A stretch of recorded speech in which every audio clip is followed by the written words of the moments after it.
We leven sinds 11 dagen met oorlog in Europa in tijden die de meesten van ons gedacht hadden nooit mee te maken en alleen de oudsten onder ons ooit meemaakten. En zelfs dan, of misschien wel juist dan, kan de natuur om ons heen iets van troost bieden of op zijn minst laten zien dat er zoveel meer is dan dictators met macht, honger en alle ellende en geweld die daaruit voortkomt. Ruim een week geleden sprak ik met de makers van het boek Briljante Planten. Ze doen alsof dat een kinderboek is, maar als dat echt zo is, ben ik graag weer 7 en u graag weer een jaar of 10. Geloof mij, de basisgedachte van het boek van Geert-Jan Roebers en Margot Westerman maakte me al heel blij. Alle natuur die je wilt zien of meemaken is best lastig om te zien of mee te maken. Het vliegt weg, het duikt onder water, het is heel klein of verstopt. Voor je het weet loop je weer urenlang kansloos met een verrekijker van dik €400 te hopen op die ene gevederde vriend in zijn haar- of lentedracht. Of erger nog, lig je met je hoofd voor de uitgang van een holletje waar je hoopt een specifiek knaag- of graafdier te gaan treffen. Terwijl, al dus Roebers en Westerman, er ook een heleboel natuur is die er gewoon is, die er staat, die in principe nergens heen gaat wegens wortels in de grond en verdomd weinig loopvermogen. Inderdaad, planten. Bomen trouwens ook. 2 korte asides. Als een storm de naam krijgt van een om onduidelijke reden zeer chagrijnige vrouw, een Cora, een Eunice, dan komt het zeker voor dat bomen hier en daar verplaatst worden omdat ze na een lange en pijnlijke krak lang uiteindigen.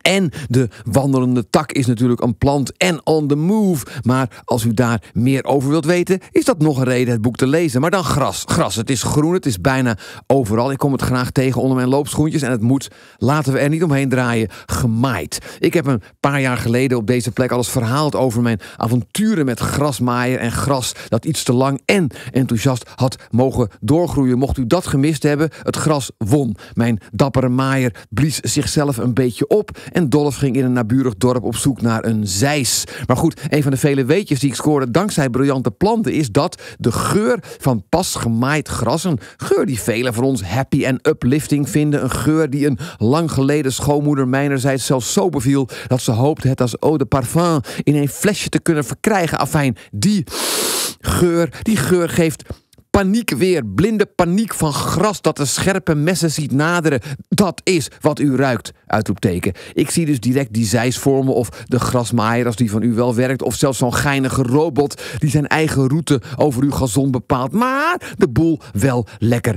kort gedekt houdt. En meteen aansluitend begin ik de paniek te begrijpen.